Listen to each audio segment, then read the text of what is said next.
The fluorescent lights of the office had been buzzing in my ears for 12 hours. My boss had been clear. The deadline was tomorrow, and being the new guy at 22, I wasn't about to be the one who failed. By the time I sprinted for the last bus, my off-green button-down was damp with sweat, and my tie was hanging loosely around my neck. I managed to collapse into a seat just as the doors hissed shut. The ride was a 75-minute blur of city lights and exhaustion. When the bus finally spat me out at my stop, I still had a 10-minute walk ahead of me. It was 9:20 p.m. In this neighborhood that wasn't late, but the streets were unnervingly empty. The silence felt heavy. The streetlights here are a joke. They're spaced so far apart that the sidewalk is a sequence of bright circles followed by long stretches of ink-black shadows. I hiked my laptop bag higher on my shoulder and quickened my pace. I was approaching the old abandoned hospital. I usually didn't mind it. I'd started hitting the gym recently and felt capable, even confident. Then I heard it. A sharp metallic strike against stone. I slowed down. Sitting on a large rock near the hospital's perimeter was a man. He looked like a ghost skeletal, skin stretched so tight over his ribs you could count them through his tattered open shirt. He hit the stone again. This time I saw the glint. It was a 9-inch blade, shimmering under the distant yellow glow of a street lamp. He muttered something, a guttural, unintelligible scream. Then, he began to tap the flat of the blade against his palm. The sound was a wet thud that echoed off the hospital walls. I tried to stay calm, but his head tilted to the side as he watched me. He looked like he was hunting. I gripped my bag tighter, wondering if I could use it to protect myself.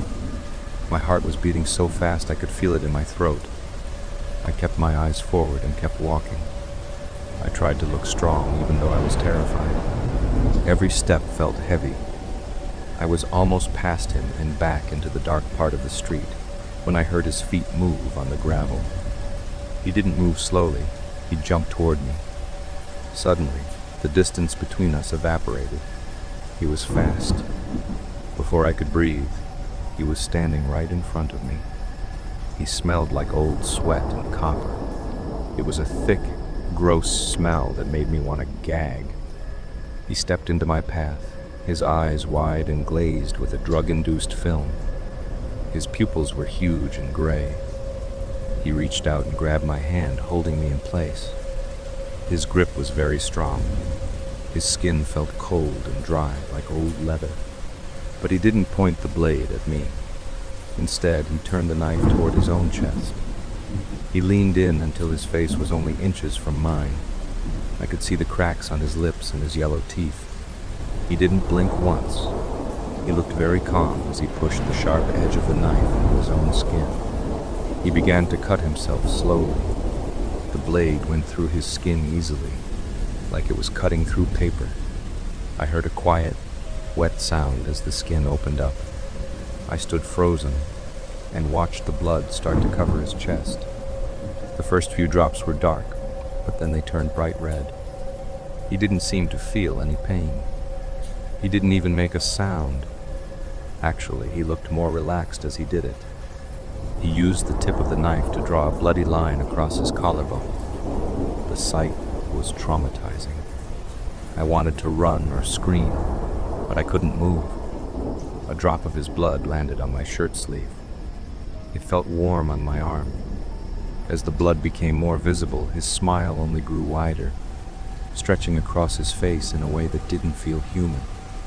His smile was so wide it looked like his skin might rip. He leaned his forehead against mine and forced me to look down at his bloody chest. He wasn't trying to rob me. He was showing me something horrific. "Do you see?" he whispered. His voice was rough and dry. "Do you see how easy it is?" He started to laugh. It was a low, bubbling sound. Blood was everywhere now. It soaked into his pants and dripped onto the ground between us. He started to sway back and forth, pulling me with him because he still had hold of my hand. He kept moving the knife, making small, quick cuts over his ribs. He finally released my hand, and the sheer shock of what I had just witnessed made my knees buckle. I fell onto the street in total terror.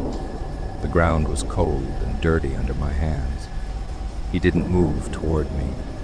He simply started that same rhythmic tapping again, hitting the now blood-stained knife against his hand while staring into my soul.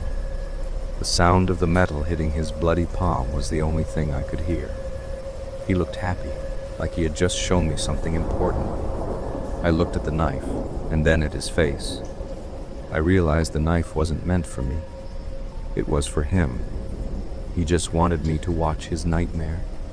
He kept staring at me, and I saw spit dripping from the corner of his mouth. I didn't wait to see what he would do next. I threw my wallet toward him, though I don't think he even wanted it. It landed near his feet, but he didn't look at it.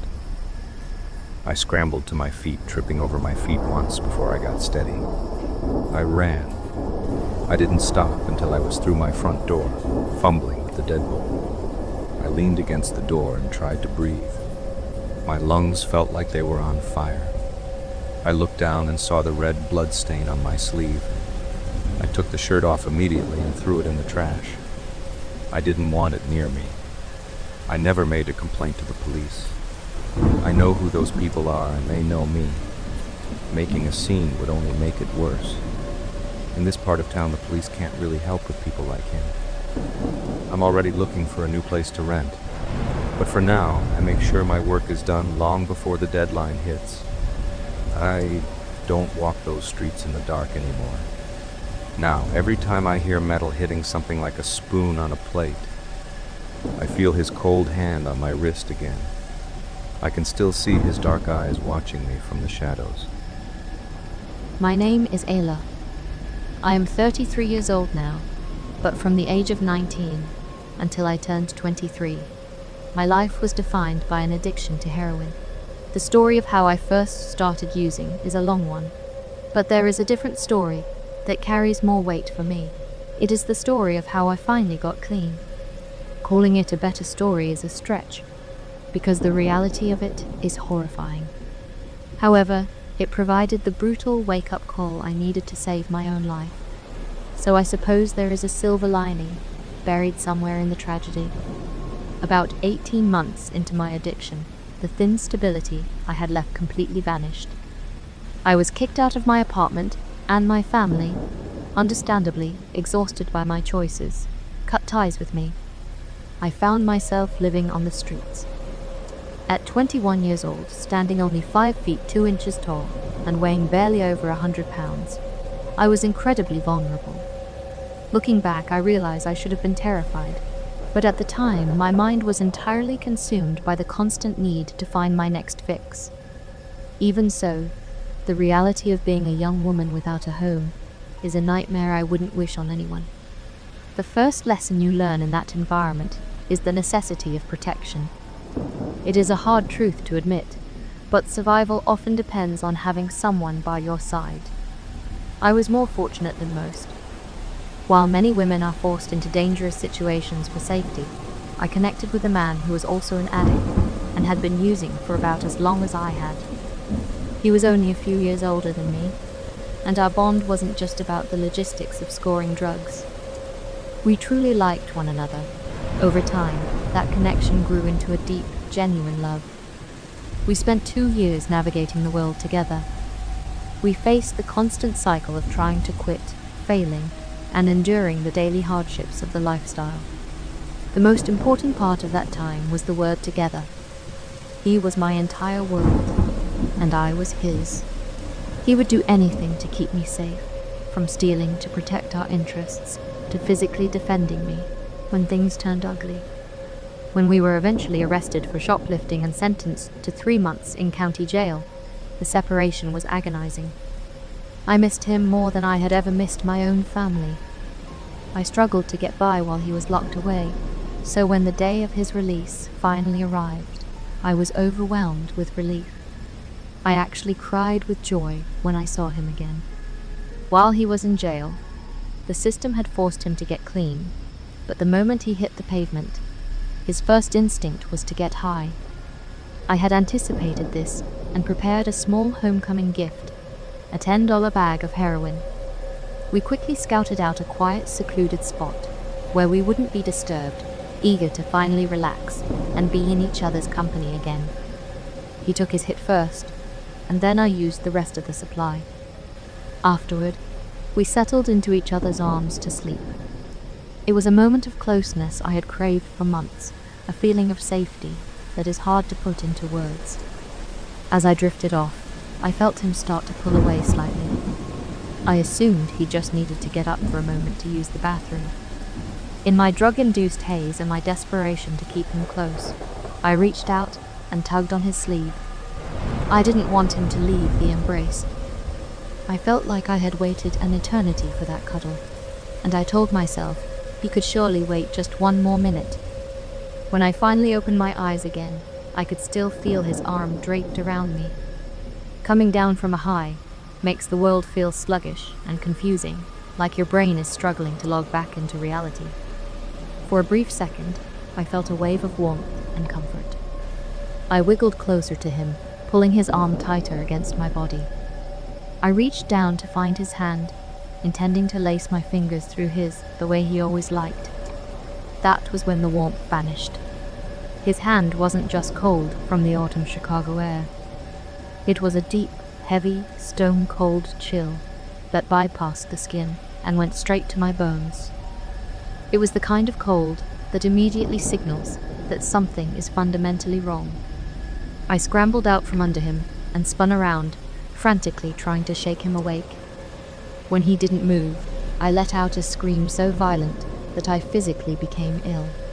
The noise drew someone nearby to check on us, and the rest of the afternoon became a blurred montage of sirens, EMTs, and police officers asking endless questions.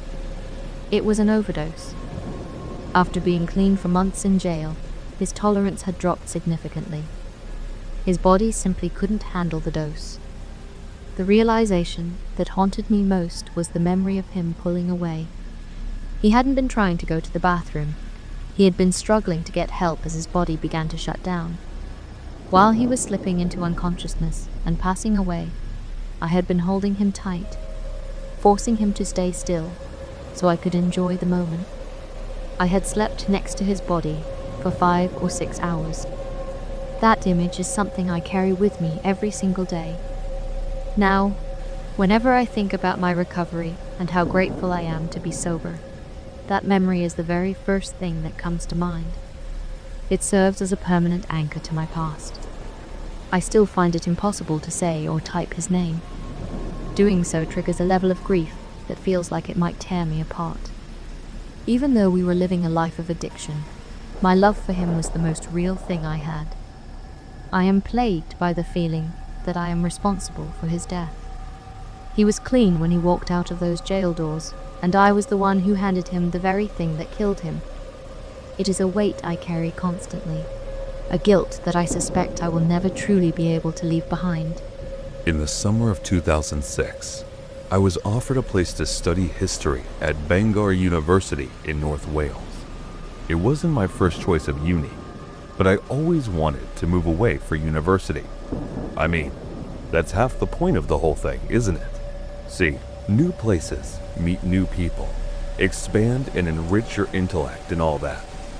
Bangor wasn't exactly Manchester or Birmingham, but there was something very quaint about having such a relatively prestigious university built into such a small and storied town. In the end, I only lived in Bangor for the better part of a year, as I ended up dropping out due to family problems. But my brief time there yielded a variety of different experiences. Some I'll always remember, and some I wish I could forget. So much like most other students at that age, university bred a desire for, well, experimentation. And as I partook in a few puffs of the wise man's mint, as one of my mates called it, and decided that, yeah, it was something I was going to get into, I didn't take the drinking all that much, too much puking, and the hangovers just weren't worth it. but smoking up in a circle packed with intelligent, thoughtful people. That was a different kettle of fish entirely. Alright, most of the stuff we talked about was just absolute nonsense, which prompted nothing but a descent into giggles. But it was fun. And on top of that, you weren't a soulless, dehydrated husk the next morning. So one morning, I get talking to this local lad called Ricky. Ricky had grown up in Bangor, but wasn't academic enough for university. However, that didn't stop him from walking up into the student areas to take advantage of the public price pubs, which is how I got to talking to him. Eventually, the conversation got on to smoke and where I could get my hands on some, but local dealers didn't always trust the students, and even when they did, the chances that they just rip you off. Assuming you were spending mommy and daddy's money was very high indeed, which is why Ricky's promise of "I'll get some for you" was like music to my ears. I took his number down, told him I'd give him the text sometime, then finished up my pint, lost my game of pool, then wandered back to Hall's. The next day, I gave Ricky a text, and we arranged to meet outside a block of flats on the other side of town. This seemed a bit risky, as it was in the lower portion of Bangor, where the locals lived, and not up on the hill where most of the lecture rooms and halls were. But Ricky seemed like a nice enough bloke. I considered myself fairly streetwise, and with me having no other connections, I figured, why not? So I went to meet him, gave him my last 20 quid, and stood outside the flats and we went out to ring one of the buzzers. Now, I'm not completely soft, so I actually ended up peering over my shoulder to get a peek of which one he's ringing, just in case anything goes awry. The door opens. He says, "Back in a minute," and walks inside. A minute goes by, no sign of Ricky. 2 minutes go by, still no sign of Ricky. After 15 minutes of standing outside those flats like an absolute plant pot, I tried calling him, but as you can probably guess, he didn't answer his phone. I dropped him a few texts like "WTF is going on in here?" And again, I get no replies.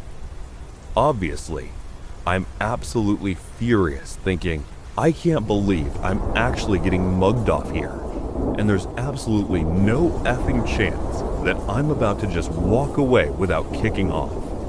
So I marched up to the little keypad near the front door of the flats and started buzzing the same button Ricky pushed. "Hello?" Some voice buzzes over the intercom. "Yeah, I'm a mate of Ricky's.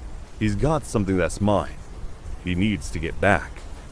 Oh, the fellow on the other end was obviously playing dumb. "Look, mate, I've just seen him go into your flat, so you can either let me in, or I'll come back later with my cousins and we can see what happens." It was a pure bluff.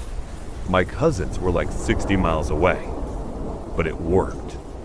There was a brief silence, and then the door buzzed open. I walked right up the stairs to flat 3, knock on the door, and someone instantly answers it aloud about my age, who's keeping the door closed over because Ricky is evidently hiding inside. "Mate, I know Ricky is here, and he's got something in mind." "So he was here, yeah," the lad cuts me off, "but he's just gone off the back. Said he'll be back in a few minutes." Then I hear a voice that obviously belongs to someone older, saying, "Let him wait inside if he wants." The lad looks off to the right, then opens up the door. I walk in to see about 3 or 4 guys, again about my age, and one older balding bloke are down to his shoulders with this big, thick stash. In front of him on this dirty wooden coffee table, almost every kind of illegal substance you can imagine. And after waiting there for about 15 minutes, tension rising the whole time, I decided to give them something of an ultimatum. Because there's absolutely no doubt that I am getting scammed, and they just so happen to be in on it. Now, I know, what I did next was just stupid. But please don't underestimate how angry I was, and how I just refused to swallow my pride and walk away. So he turned to the old bloke and say something like, "Look man, let's just work this out. Ricky got 20 quid of mine, and I'm not stupid. I know what the crack is. I'm also not walking away without it. So let's just say you give me 1/8 of that green there, and that way, I don't have to file a police report saying some lad robbed me and ran into this flat. You get me?" Big mistake. Massive mistake. Sometimes, it really is just better to swallow your pride and walk away, especially if the only other option is throwing around threats that you're unlikely to back up. But in the heat of the moment, that's kind of what I did. And by kind of, Mo, you'll see what I mean in a minute. Until hearing my police threat, the older bloke just sort of nods his up to say fair shout and gets up and walks over to the front door. I'm thinking, hang on, what's he doing? And when he locks the front door to the flat with a mortised lock and slides the key into his pocket, I just think, oh, you can imagine what came next. The 3 younger lads jumped me. I tried my best to fight back, but as you can probably guess, 3-on-1 didn't give me a chance to throw, so much as 2 or 3 solid punches. Before I was on the deck getting the absolute life kicked out of me, all to a soundtrack of you coming to my flat and threatening me. Not happening. But the worst part was when I just heard, grab his hand, kept them still. I'm still in the middle of struggling, but I managed to get just a glimpse of the old bloke with a dumbbell in his hand might know what's coming. This fellow is going to smash my hand the bits without weight, and I'm probably never going to be able to write or type properly again. Thankfully, he didn't go through a smash in my hand up. Instead, he does this feint thing right as I think he's going to do it, then laughs his head off when I let out this embarrassingly girly scream. After that, I'm quite literally thrown out of the flat, and as I manage to bring myself to my feet and look back to see that one of the lads has my bloody provisional driver's license in hand, the wallet must have fallen out of the swipe during the kicking. Ah well, now we know your name and where you live. Go the filth, and you're a dead man. Get lost. I wandered. But the story doesn't end there. It just gets much weirder and arguably more terrifying. If I'd have just walked away with a bit of a bruised ego, I'd have saved myself a good kicking. However, in actually laying hands on me, these lads had made a huge mistake. I wasn't some gangster bound to a code of silence and honesty. Neither were they. I was a big city, and I definitely wasn't scared of some small town dealers. And if they thought they could just intimidate some kid into silence, that were dead wrong. Because the first place I go, after I ended up getting kicked out of the Phyllis flat, is the Bangor police station. I was just dead honest with them. I told them I got scammed trying to buy smoke. Told the man being battered with me thinking the whole time, they're going to go round up this bloke's flat, and they're going to know he's got drugs in there. The place stunk of them, and that's how I'm going to get my own back. Solid plan, right? And quick side note, for anyone who says I'm a coward, a grass, or a snitch for going to the police, wind your neck in Tony, Montana. This isn't The Wire. This is real life, and you fight with anything you've got available to you. Only, it didn't quite turn out like that. I was hoping the police would knock round Nick the bloke and his underlings, and then I'd see massive drug busts in the papers for a week or something like that. But when the police got back in touch, they said they'd nick a lad for assaulting me, but he was going to plead guilty, so it didn't look like I'd have to go to court or anything. They gave me some leaflets on getting over trauma, advised me to file victims of crime compensation claim, and then that was that.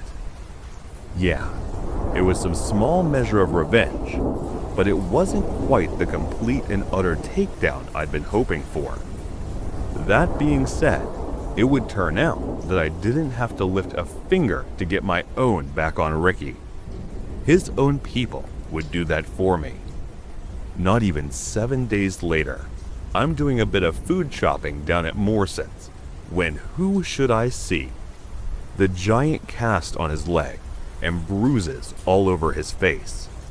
But Ricky, of all people, almost everyone I spoke to about it was like, wow, that's some karma in action right there. And they might still be right.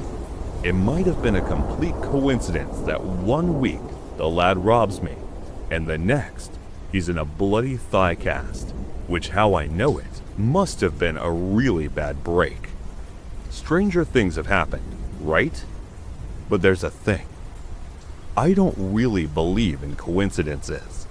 I believe in cause and effect. I think the top dog down in the lower town flat was just that top dog in the area. And I think the trouble Ricky ended up causing him Monday was only a fanny hair away from being nicked for selling Class A's. I think he was so angry that he had his little minions break Ricky's leg. I mean, how else to explain his black eyes and all that? He slipped and fell on the path of an oncoming fun run, pulled the other one. But then, the thing that really tickled me, the thing that honestly made my blood run cold, was this.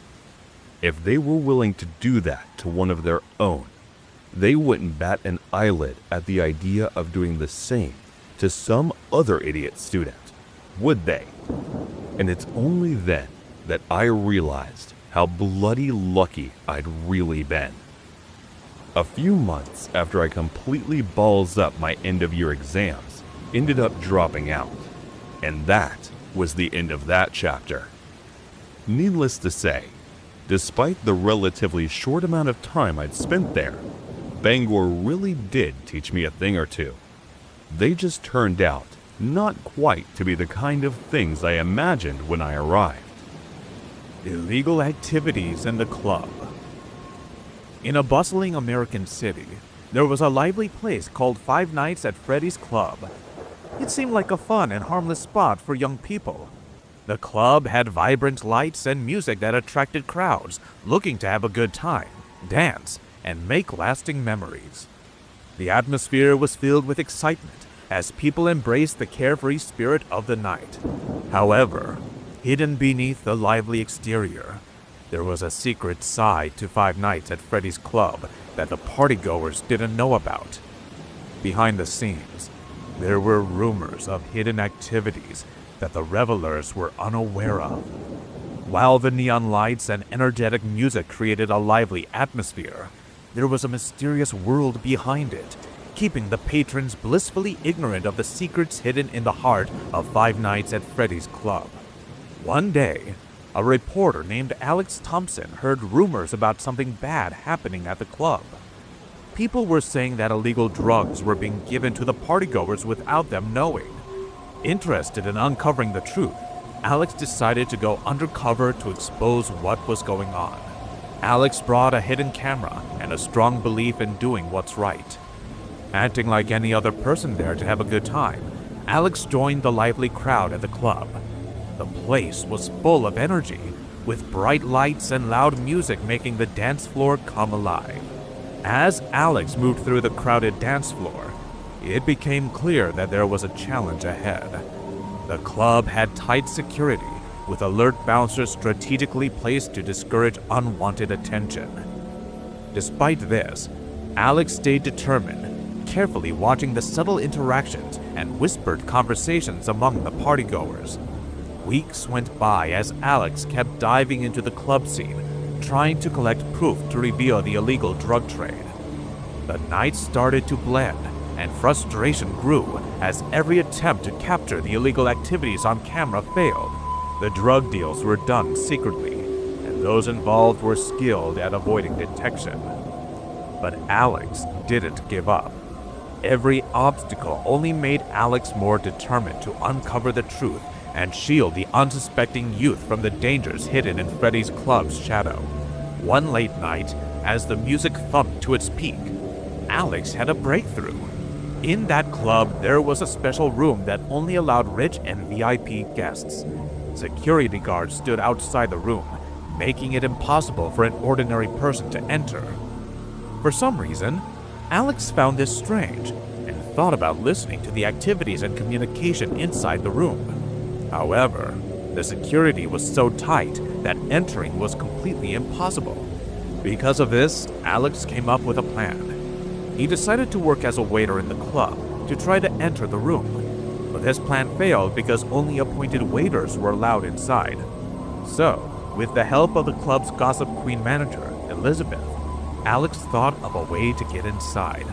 After spending some time impressing Elizabeth, Alex finally got permission to be an appointed waiter. This way, he got the opportunity to enter the special room. The scene inside the room was quite surprising.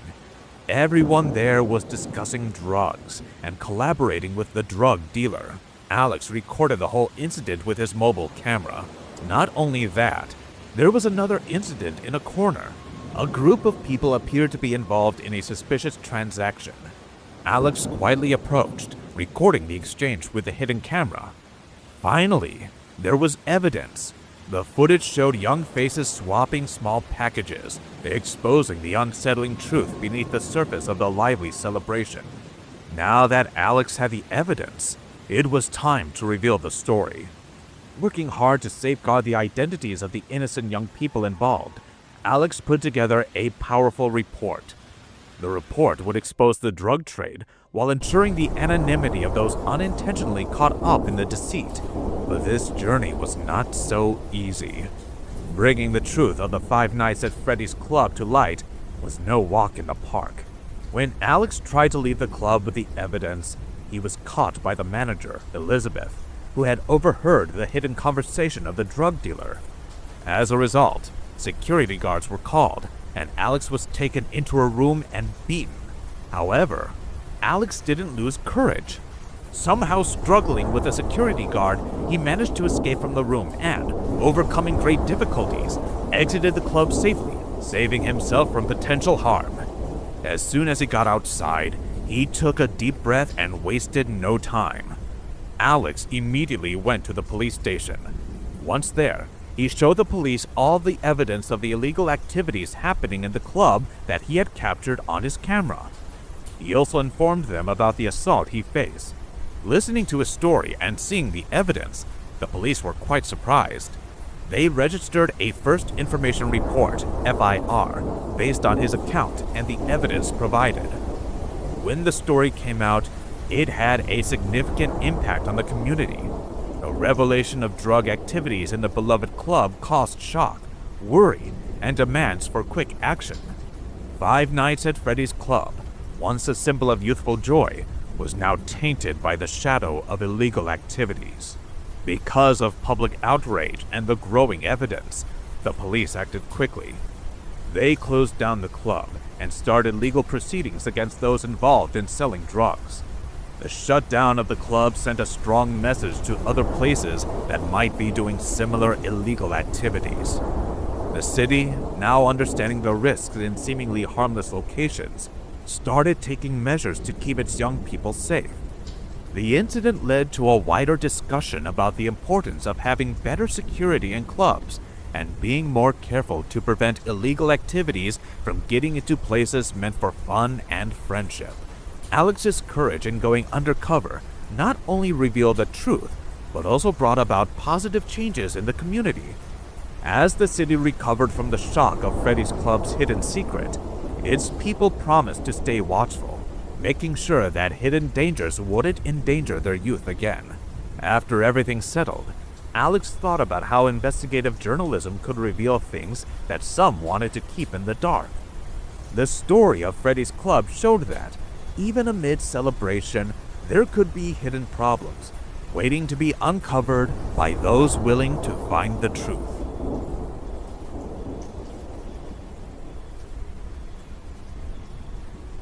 I have reactive attachment disorder, and as a result, I struggle with severe depression.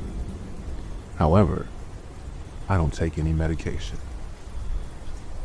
I say that because I was going through one of the worst bouts of depression I had suffered in a year and a half.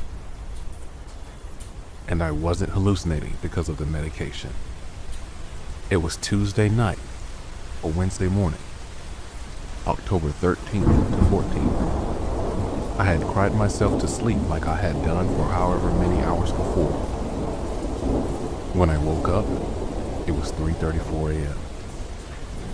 My cat Betty was walking around on the bed, and for some reason, my alarm on my phone was going off. I used the Sleep Cycle app, and the alarm was going off even though I had set it for 5:30 to 6 a.m. So I am frustrated that it decided to stop working correctly. Then, I hear that my computer in the living room turns on. I thought that my other cat Vader must have knocked the mouse while wailing over the desk. Then I see the light turn on from the monitor. What? I thought. I was kind of pissed, so I started grumbling about the cats walking around, alarms going off unreasonably, and Vader knocking things about. Until I turned on the bedside lamp and saw both cats are lying at the end of my bed. Looking into my living room, I froze. I was so confused. I was trying to make sense of it when I heard my main door open. Like the screen door first, then the front doorknob. Then I heard someone move across the carpet. Unlike the movies, I jumped out of bed as quietly as possible, wondering how the hell was someone entering my apartment, as I sure as hell locked the front door to the apartment. I silently stepped into the hall and peeked around the corner. My cats nonchalantly decided to ignore the obvious home invader, thief, or murderer that had entered our home. I looked around the corner, and the door was closed. The lights were off, the monitor was off, but I could hear the computer running. I stood there frozen and listened for any noise for God knows how long. But I could not make sense of it at all and couldn't sleep the whole night. It wasn't a dream. Maybe I was sleepwalking. I don't know. But I have never been afraid of my apartment, and at that very moment, I felt very afraid. Very much alone. It hasn't happened again. Or maybe it has. I just don't know.